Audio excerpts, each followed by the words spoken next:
Le temps est assassin et emporte avec lui le rire des enfants.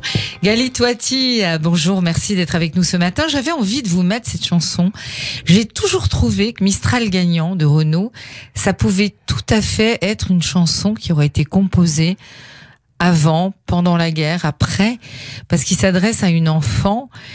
Et je sais pas pourquoi, il y a beaucoup de nostalgie dans cette chanson, quelque chose qui nous appartient un peu. Oui, en tant qu'ancienne enfant, peut-être. Peut-être. Ça fait écho à ce qu'on a pu éprouver chacun.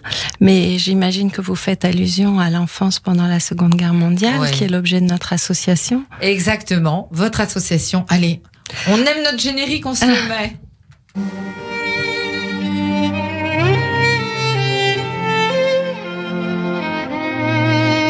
Pour se souvenir des enfants disparus, pour témoigner des destins des enfants sauvés, pour transmettre aux enfants d'aujourd'hui, retrouvez Yad Layeled sur Judaïque FM. Quel beau générique, Galit, n'est-ce pas? Alors on n'est pas lundi, mais on se dit que finalement, tout est possible en vacances, hein. Ce n'est pas très grave.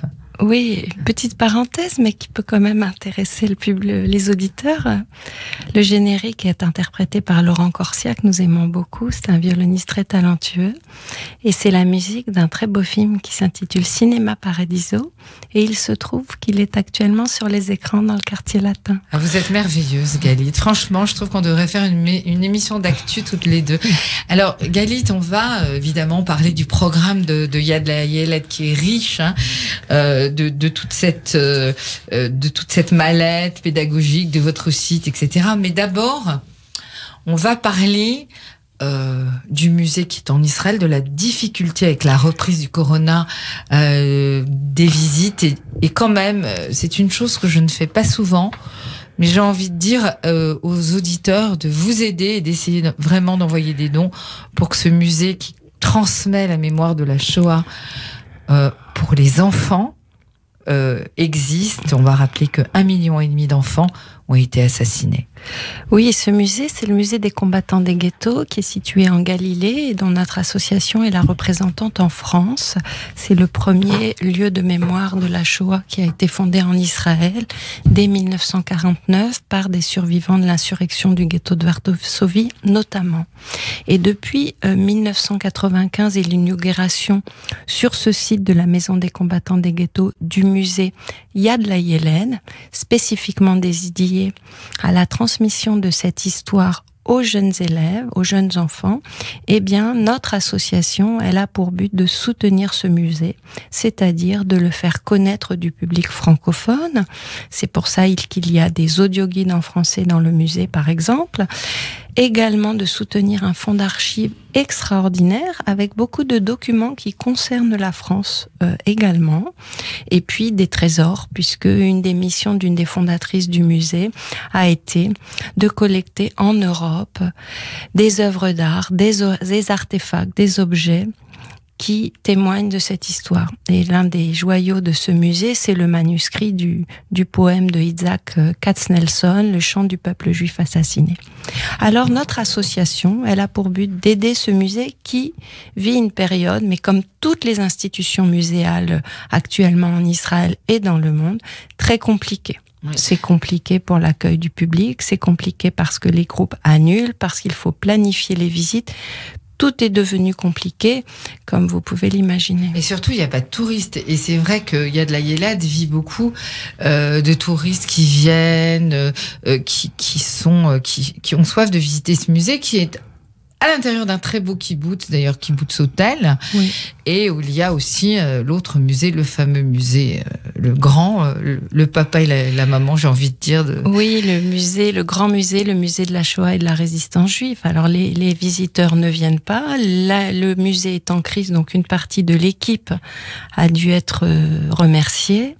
C'est compliqué, mais c'est une équipe qui a été renouvelée il y a à peu près 2 ans, qui est dynamique et qui cherche des moyens de continuer son action et qui en trouve avec l'élaboration notamment de propositions numériques, de conférences virtuelles qui permettent de remplacer les activités qui ont été annulées. Alors Galit, j'imagine que pour ça, il faut des sous, bien sûr. Oui, il faut des moyens. Des moyens, et c'est ce que vous faites, vous, au sein de Yad Layeled, pour aider ce musée. J'ai envie de dire que c'est un musée essentiel. C'est un des seuls au monde, d'ailleurs. J'ai pas compris pourquoi il y aurait pas des antennes Yad Layeled partout.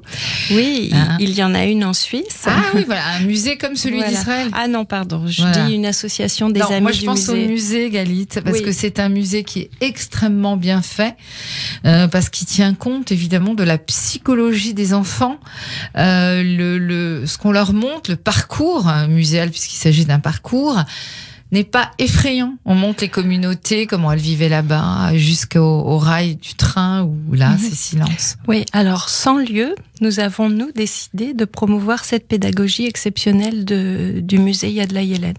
Et c'est pourquoi nous proposons en France des expositions, des mallettes, des outils itinérants qui vont dans les écoles et qui permettent aux enseignants qui les commandent, qui les réservent, de travailler cette histoire avec leurs élèves, avec cette approche si spécifique de Yad Layeled France et de Yad Layeled, c'est de ménager, réfléchir à la sensibilité d'un jeune enfant face à cette histoire.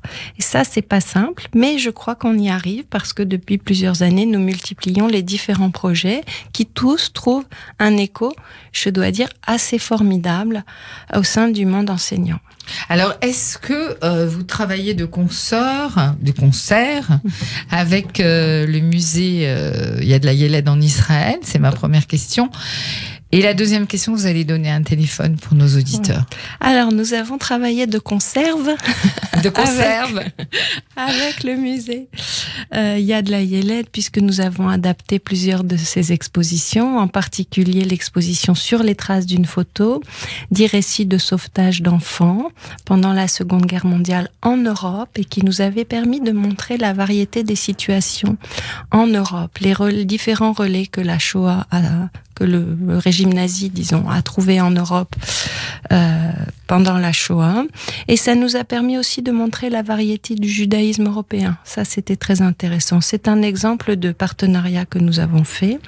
Nous avons aussi beaucoup travaillé sur la figure de Janusz Korczak, puisque le musée Yad Layeled a été renommé récemment musée Korczak, au sein du musée Yad Layeled. Juste de rappelez-nous rapidement qui est Janusz Korczak. Oui, alors Korczak, c'est un pédagogue juif polonais qui a vécu à Varsovie avant la guerre, qui a fondé plusieurs orphelinats, dont un orphelinat juif, puisque la société n'était pas mixte à l'époque, et cet orphelinat a été transféré dans le ghetto de Varsovie, où Korczak a survécu tant bien que mal pendant plus d'1 an avec les enfants de l'orphelinat, trouvant des ressources pour les nourrir physiquement et intellectuellement, trouver des activités, et tous ont été déportés le 5 août 1942 à Treblinka et assassinés.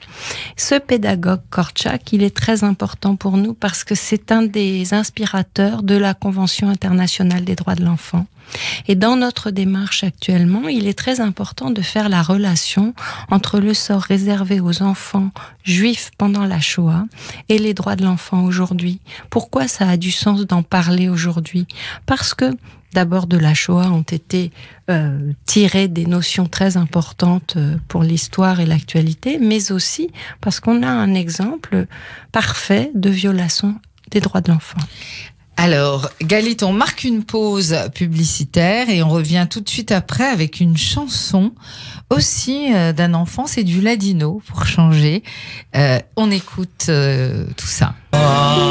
C'est une très belle chanson, Galit. On revient à Yad Layeled. C'était Yoram Gaon, qui est un Israélien d'origine turque. Donc là, il chante une chanson en ladino. Il dit à un enfant de dormir, dorme, dorme.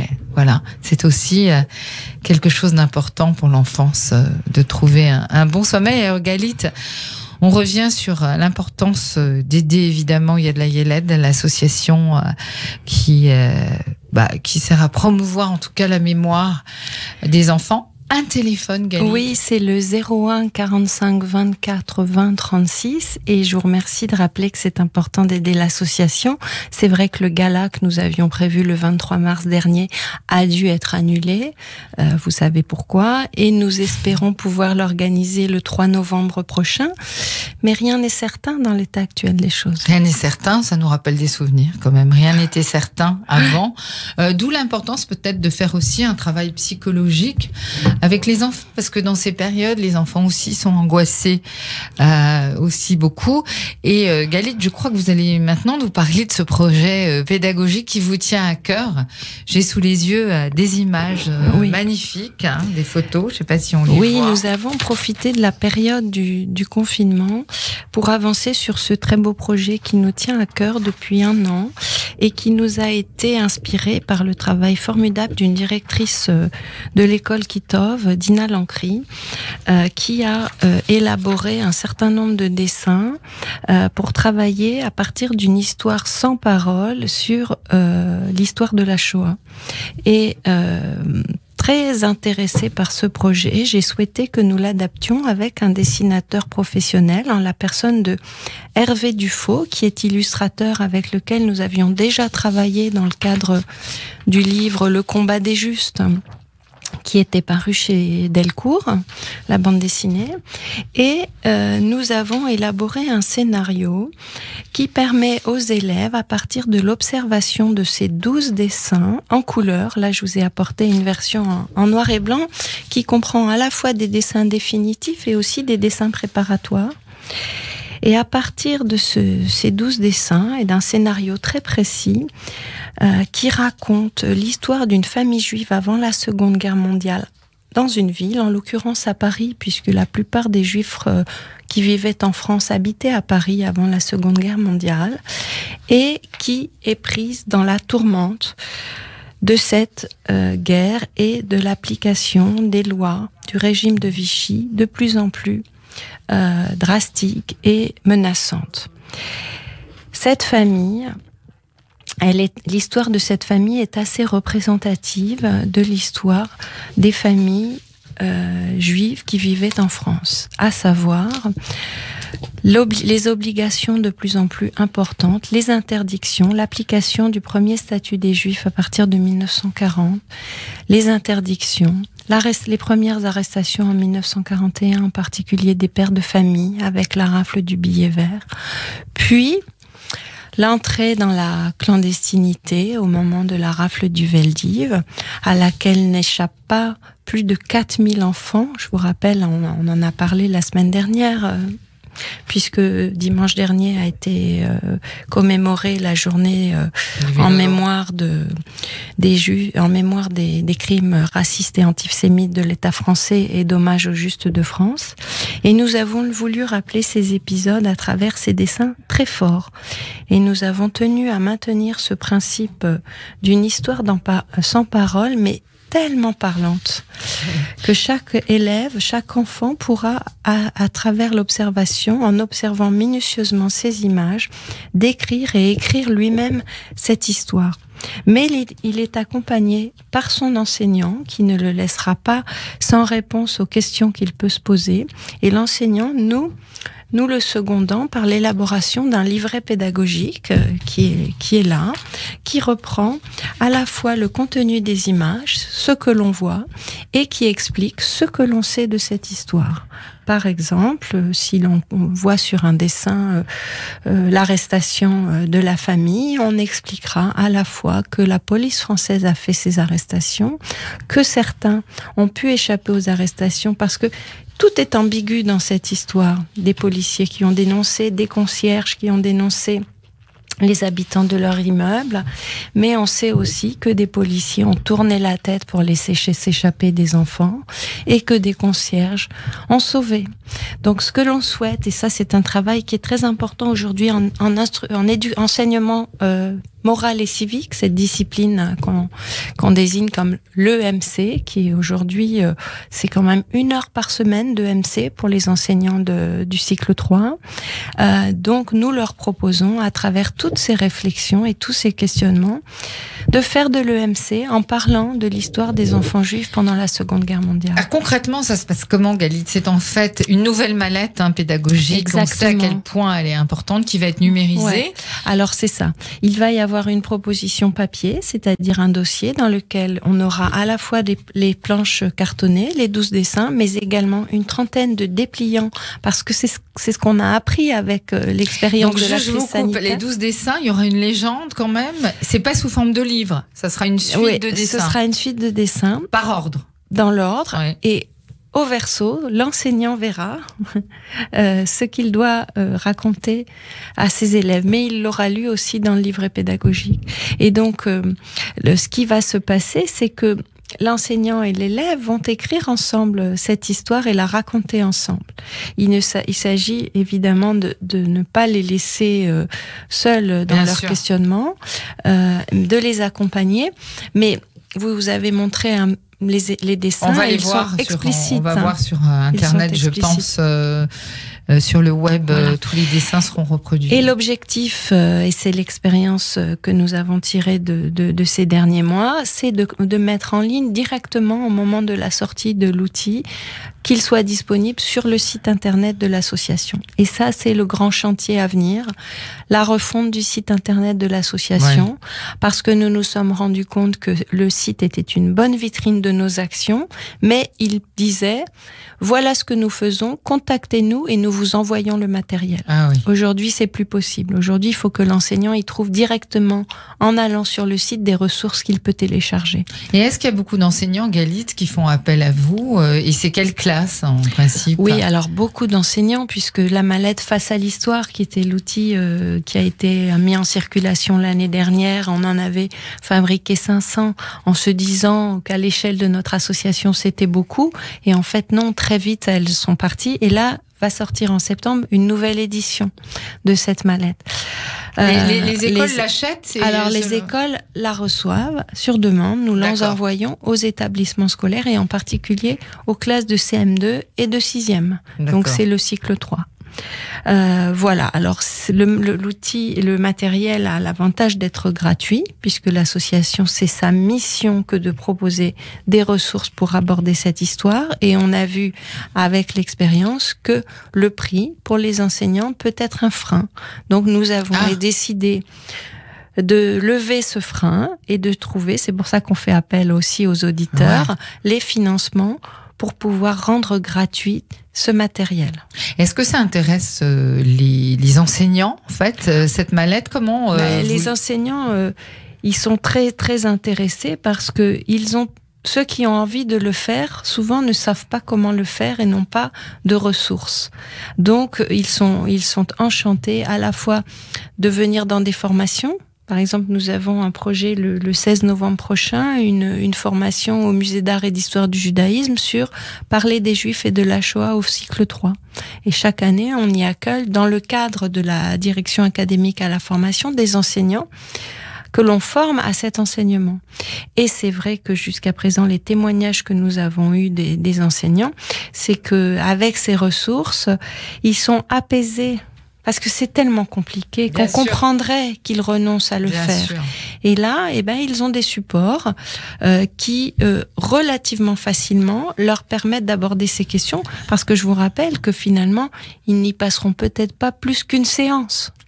Galit, on va s'arrêter malheureusement. Je voulais simplement vous dire que ça tombe bien.